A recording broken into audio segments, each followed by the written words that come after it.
Hello दोस्तों, आप सभी कैसे हो। आई होप कि आप लोग बहुत अच्छे होंगे। तो दोस्त, आज की इस वीडियो में वज्र गुणनखंड विधि से हल करने के लिए क्वेश्चन कहा जा रहा है। दो रैखिक समीकरण आपको दिया रहा है। जैसे यहाँ पे समीकरण दिख रहा होगा, क्या है समीकरण 2x + y = 5 है। ये पहला समीकरण हुआ। दूसरा समीकरण में 3x + 2y = 8 है। तो यहाँ पे दो समीकरण दिया गया है और दो रैखिक समीकरण का मतलब समझिए। यहाँ पे x और y, आपको x और y दिया रहे तो समझिए x और y का मान निकालना होता है। पहले x का निकालिए फिर y का निकालिए, मतलब दोनों का मान निकालना होता है अलग अलग। तो यहाँ पे आपको अगर दो रैखिक समीकरण वज्र गुणनखंड से कहे, या तो विलोपन विधि से कहे, या तो प्रतिस्थापन विधि से, तो ये तीनों जो है ना फ्रेंड्स, आपको वीडियो बन चुका है। अगर आप लोग नहीं देखेंगे तो वीडियो को जो है लिंक नीचे मिल जाएगी, वीडियो आप लोग जाकर देख सकते हैं। तो देख सकते हैं यहाँ पे गणित कक्षा 10 से है, एनसीईआरटी बुक से लिया गया है। प्रश्नावली 3.5 से है ये क्वेश्चन, प्रश्नावली 3.5 से है, देख लीजिएगा। तो वज्र गुणनखंड विधि से हल करें। यहाँ पे समीकरण दिया गया है, क्या है ये समीकरण 1 है, 2x + y = 5 है, और सेकंड समीकरण क्या है 3x + 2y = 8 है। तो पहले हम जानते हैं कि रैखिक जो होता है फ्रेंड्स, रैखिक समीकरण का व्यापक रूप को हम जानते हैं। तो चलिए यहाँ पे लिख देते हैं, रैखिक समीकरण का व्यापक रूप। तो फ्रेंड्स, ये समीकरण का व्यापक रूप क्या होता है। देखिए, पहले व्यापक रूप का मतलब क्या है। एक रैखिक जो होता है ना, रैखिक समीकरण का व्यापक रूप, जो कि ax प्लस में by प्लस में c = 0। तो समझिए बात को। यहाँ पे कहने का मतलब है कि यहाँ पे जैसे ax + by प्लस c = 0, ये एक क्या हुआ, रैखिक समीकरण का व्यापक रूप है। तो यहाँ पे आपको एक चीज़ ध्यान दीजिएगा, जैसे कि a के जगह b के जगह यहाँ पे क्या, ई बी को a और b को क्या बोलते हैं हम, याद रहे। यहाँ पे आपको जो होता है, यहाँ पे अचर होता है, और x जो है ये x और ये y क्या होता है, चर होता है। तो यहाँ पे आपको पहले इस रूप में आप सजा दीजिए। तो यहाँ पे आपको समीकरण क्या है, 2x + y = 5 है। तो यहाँ पे प्लस में c है, तो प्लस के बाद यहाँ पे आपको कुछ है नहीं, यहाँ पे देखिए y के बाद कुछ नहीं। तो पहले हम इसको इस रूप में लिखते हैं समीकरण को। चलिए हम इस रूप में लिखते हैं, जैसे कि देख सकते हैं यहाँ पे समीकरण को लिखते हैं, क्या है 2x प्लस में y, यहाँ पे प्लस में, क्योंकि यहाँ पे देखिए बराबर के इस पार अगर आ जाता है, बराबर के बाद में 5 है, अगर पहले अगर आ जाता है इधर बराबर के इस पार, तो आपको इसको माइनस में हो जाएगा, क्योंकि प्लस में 5 है तो बराबर के इस पार आएगा तो कितना होगा, प्लस में आपका माइनस में 5 हो जाएगा, = 0 दे सकते हैं, बिल्कुल दे सकते हैं। फिर ये समीकरण 1 हो गया। क्या हो गया, समीकरण आपका 1, यहाँ पे आप लोग लिख दीजिएगा, ठीक है ना।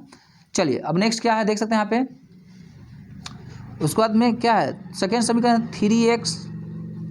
3x प्लस में 2y।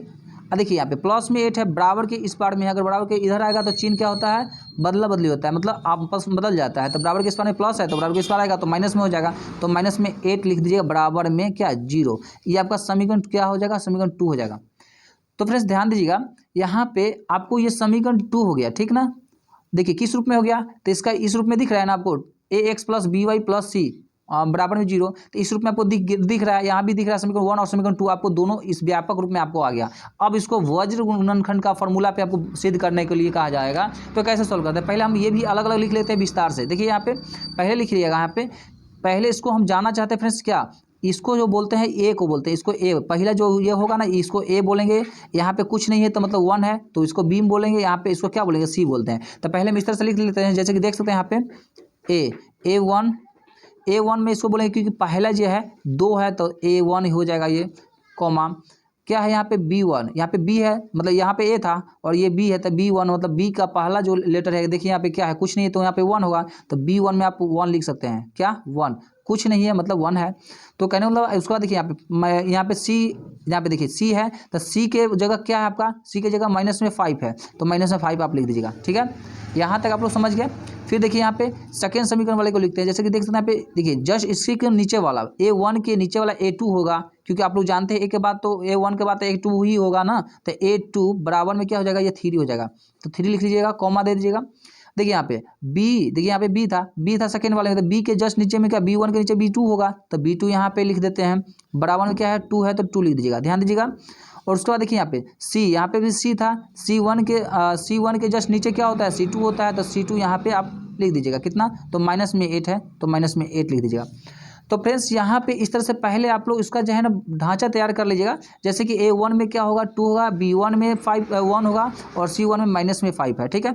A2 में जैसे इसका नीचे वाला A2 होता है, ठीक है ना, जो कि 3 है, और ठीक इसके नीचे वाला B1 के नीचे B2 होता है जो कि आपको 2 है, और C1 के नीचे C2 में क्या है आपको -8 है। तो इस तरह से आप लोग आपने कंप्लीट कर लिया।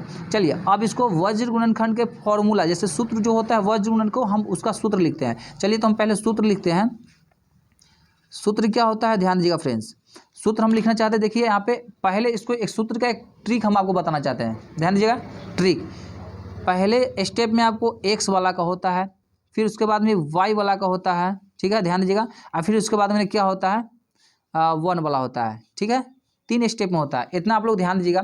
अब यहाँ पे एक ट्रिक हमने देखा है, जैसे कि देख सकते हैं यहाँ पे इसका एक ट्रिक होता है फ्रेंड्स, कि जैसे कि बक BC से हम बक पढ़ेंगे, माइनस में बक, माइनस में बक, थोड़ा सा ध्यान दीजिएगा। आगे और भी कुछ लिखना है, उसके बाद में लिखेंगे का CA से का, CA से का, मतलब बक माइनस बक और का माइनस का, और उसके बाद में अब माइनस अब इसको और कुछ लिखना है, ध्यान दीजिएगा क्या लिखना होगा। देखिए BC से बक पढ़ेंगे, फिर BC से बक पढ़ेंगे, मतलब x वाले में चलेंगे बक माइनस बक, y वाला में चलेंगे का माइनस का, और 1 वाले में चलेंगे अब माइनस अब। इसमें एक चीज़ करना क्या होता है, बक में देखिए यहाँ पे 12 21 इतना आप लगा लीजिएगा, काका में भी 12 21, ठीक ना, फिर अब में भी 12 और 21 इतना लगा लीजिएगा। देखिए फ्रेंड्स कितना शानदार फॉर्मूला आपका बन गया। देखिए एक्स वाला में क्या है, एक्स वाला में बन गया आपको B1 इंटू में C2, माइनस में B2 माइनस में B2 इंटू में C1, ठीक ना। ये आपका एक्स वाला का बना। वाई वाला में देखते हैं, वाई बटे में क्या होगा C1 इंटू में A2 माइनस में C2 इंटू में A1, ठीक ना। इतना आपका ये वाई वाला कंप्लीट होगा। अब देखिए 1 वाला में देखिए यहाँ पे क्या आपको दिख रहा है, जैसे कि A1 इंटू B2 और माइनस में A2 इंटू B1। तो ये आपका वज्र गुणनखंड का ये सूत्र आपका कंप्लीट हो गया। तो इस ट्रिक से भी आप लोग फॉर्मूला को याद कर सकते हैं और बना सकते हैं। चलिए तो ये ट्रिक से हमने फॉर्मूला को बनाया है और इसी ट्रिक पे हमने बैठाएंगे इस सूत्र पे, ठीक ना। तो आपको देखिए यहाँ पे करना क्या है, यहाँ पे इक्वल टू देते हुए आपको पहले एक्स वाला स्टेप है तो एक्स वाला को हम लिखेंगे, एक्स लिख देंगे यहाँ पे, ठीक है फ्रेंड्स। तो एक्स वाला पहले हम लिख लेंगे, ठीक है। उसके बाद बराबर के साइन दे करके वाई वाला का लिखेंगे, ठीक है। बराबर के लाइन देके वाई के बाटा दे देंगे वाई के नीचे, फिर इसके बाद इक्वल टू 1, इसके बाद बाटा दे देंगे। इतना आप लोग समझ गए। चलिए अब हम फ्रेंड्स आगे की तरफ बढ़ते हैं। यहाँ पे ध्यान दीजिएगा, यहाँ करना क्या होगा, B1 यहाँ पे x का हमने दे दिया x बटा बराबर में y बटा बराबर में 1 बटा, ठीक ना। यहाँ पे आपको करना क्या होगा B1, तो जहाँ देखिए B1 होगा ना, B के जगह आपको B का जो 1 होगा वैल्यू यहाँ पे देखिए 1 है तो ये डालना होता है। तो B1 में क्या है आपका, देखिए यहाँ पे B1 यहाँ भी है और B1 यहाँ पे कितना है 1 है, तो 1 लिख लीजिएगा। बीच में जो होता है ना B1 इंटू C2, इसके बीच में इंटू का मतलब क्या है, गुना का चिन्ह होता है, ध्यान दीजिए गुना का संबंध होता है। उसके बाद देखिए B1 में क्या हो गया 1 हो गया, और C2 में कितना माइनस में 8 है, तो माइनस में आप 8 लिख लीजिएगा, ब्रैकेट बंद कर लीजिएगा, माइनस साइन है माइनस दे दीजिएगा। B2 में क्या है आपका देख सकते हैं 2 है, 2 लिख दीजिएगा। फिर उसका देखिए यहाँ पे C1 में क्या है, C1 में देख सकते हैं यहाँ पे C1 में माइनस में 5 है, क्या है माइनस में 5, तो माइनस में 5 आप लिख लीजिएगा, ठीक है फ्रेंड्स।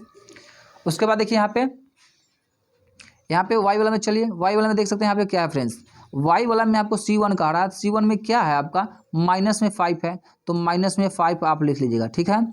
ब्रैकेट में भी दे सकते हो या ना भी दे सकते हो, गुना का चिन्ह दे देंगे क्योंकि C1 इंटू A2, तो इसके बीच में गुना का संबंध है तो गुना ही ना देंगे। और A2 में क्या है आपका, A2 में 3 है तो 3 लिख दीजिएगा। माइनस साइन फॉर्मूला का है तो माइनस ही दे दीजिएगा। C2 में क्या है माइनस में 8 है तो माइनस में 8 लिख दीजिएगा, ठीक है फ्रेंड्स ध्यान दीजिएगा। और ब्रैकेट में बंद करके गुना के रूप में क्या A2 C2 तो आप लिख दिए यहाँ पे, देखिए यहाँ पे C2 में माइनस 8 है और A1 में कितना है 2 है, तो आप 2 लिख दीजिएगा, ठीक है ध्यान दीजिएगा 2 लिख दीजिएगा। उसके बाद देखिए यहाँ पे इसके बाद में 1 वाला में, चलिए A1 में क्या कर रहा है फ्रेंड्स ध्यान दीजिएगा। A1 में आपका है देखिए यहाँ पे 1 वाला में A1 क्या है आपका 2 है, 2 लिख दीजिएगा। देखिए इंटू में B2 के मतलब देखिए बीच में क्या है गुना का संबंध है, B2 में क्या है आपका यहाँ पे ध्यान दीजिएगा 2 है, 2 लिख दीजिएगा, ठीक है फ्रेंड्स। माइनस का साइन है माइनस दे दीजिएगा। A2 में क्या है देखिए यहाँ पे A2 में 3 है आपका, 3 लिख दीजिएगा। इंटू में ब्रैकेट का चिन्ह है मतलब सॉरी यहाँ पे गुना दे दीजिएगा, और B1 में क्या आपका है 1 है तो 1 लिख दीजिएगा। फ्रेंड्स इस तरह से पहले आप लोग बढ़िया से बैठा लीजिएगा, जब तक आप नहीं सही से इसको बैठाएंगे ना तो आंसर आपका गलत आ जाएगा। चलिए इसको अब देखते हैं आगे। यहाँ पे एक्स वाला है तो एक्स का पहले हमने आपको एक एक्स लिख के बटा लिख दिया, ठीक है। यहाँ पे एक्स है ध्यान दीजिएगा। उसके बाद में बराबर का साइन हम दे देते हैं क्योंकि आप लोग को समझने में आसान होगा। फिर बटा यहाँ पे ले लीजिएगा, फिर 1 है 1 ले लीजिएगा, उसको बटा दे दीजिएगा। फिर आगे तो बढ़ेंगे, देख सकते हैं यहाँ पे। देखिए फ्रेंड्स यहाँ पे आपको क्या दिख रहा है, इसके बीच में क्या है, आपको एक चीज़ ध्यान दीजिएगा, ये प्लस में है और ये माइनस में है। तो प्लस माइनस क्या होता है, पहले माइनस होता है, पहले चिन्ह का हम ध्यान देते हैं। तो माइनस लिख देंगे और 8 के 1 से गुना करेंगे कितना होगा, 8 एकम 8 होगा। माइनस साइन है, माइनस सॉरी यहाँ पे माइनस माइनस कितना होगा, प्लस हो जाएगा, क्योंकि ये माइनस और ये माइनस कितना प्लस हो जाएगा। उसके बाद इससे गुना करेंगे, इस 2 से 5 से गुना करेंगे, कितना होगा 5 टू 10 हो जाएगा, बिल्कुल 10 हम लिख सकते हैं। चलिए 10 हमने लिख दिया।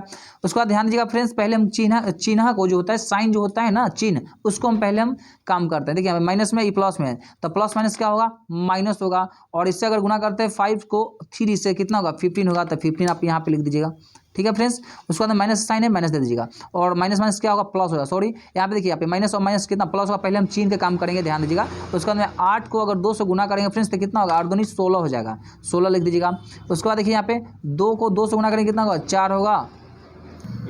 तो 1 वाला में देख सकते हैं, यहाँ पे 2 को 2 से गुना करेंगे, कितना होगा 4 हो जाएगा। माइनस साइन है, माइनस दे देंगे। 3 को 1 से करेंगे तो कितना होगा, 3 ही होगा, मतलब 3 को 1 से मल्टीप्लाई करेंगे तो 3 होगा। मतलब आपको जो भी लाल चिन्ह जो हमने काटा लाल पेन से, ये सबको गुना करना था, तो हमने गुना करके लिख दिया। ये भी जो भी लाल कलम से हमने दाग आपको मारा निशान, वो सब गुना करके लिखे हैं, सबको गुना करके लिख दिया है। यहाँ पे भी गुना करके और इसको भी गुना करके लिख दिए। चिन्ह को फ्रेंड्स यहाँ पे ध्यान दीजिएगा, बहुत बच्चे चिन्ह में जो है ना मिस्टेक कर जाते हैं, जो कि चिन्ह को पहले आप सॉल्व कीजिएगा, उसके बाद अंक को गुना कीजिएगा, ठीक ना। तो चलिए हमने यहाँ तक तो कर दिया, अब आगे बढ़ेंगे।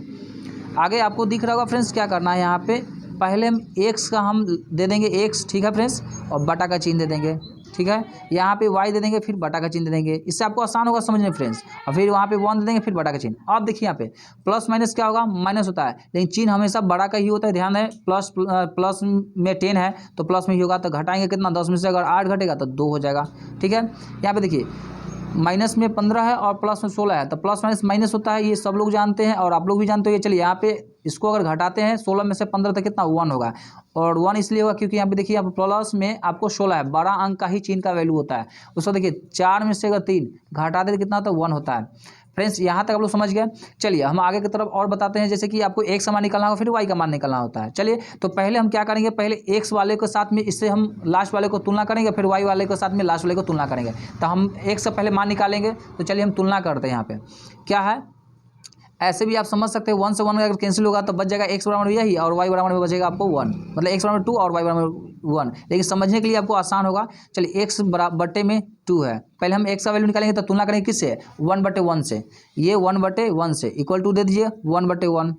तो देखिए फ्रेंड्स यहाँ पे क्रॉस मल्टीप्लाई करेंगे अगर, तो ध्यान दीजिएगा 1 को अगर x से मल्टीप्लाई करते तो कितना होता है, x से होगा, मतलब कहें तो x ही होगा ना फ्रेंड्स, x होगा, कहें तो 1x, यहाँ पे बगल में 1 होता है ना, तो x होगा। बराबर में देखिए क्रॉस मल्टीप्लाई मतलब तिरछा गुना, उसको 2 से अगर गुना करते हैं 1 से, अगर तो 2 एकम 2 होगा, तो x का मान कितना आपका निकला, ध्यान दीजिएगा x बराबर आपका 2 निकल आया, ठीक ना, यही आपका वैल्यू निकला, ठीक ना, x का।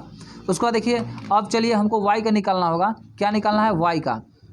तो y का निकालने के लिए क्या करना होगा, y वाले के साथ में लास्ट वाले को तुलना करना, y बराबर में 1/1, और इससे से तुलना कीजिएगा तो ध्यान दीजिएगा y को 1 से मल्टीप्लाई करते हैं तो y 1 जा y ये होता है, और बराबर में इस 1 से अगर मतलब क्रॉस मल्टीप्लाई करते हैं तो कितना 1 होगा। तो ये y का मान कितना आपका निकला, 1 निकला, और x का मान कितना आपका निकला, तो 2 निकला। तो फ्रेंड्स इस तरह से हम लोग 2 रैखिक समीकरण को हल करते हैं वज्र गुणन से, x का मान निकालकर या y का मान इस तरह से ही निकालते हैं। फ्रेंड्स आई होप कि आज की वीडियो अच्छी लगी होगी, अगर वीडियो अच्छी लगी तो बिल्कुल लाइक शेयर कमेंट जरूर करें।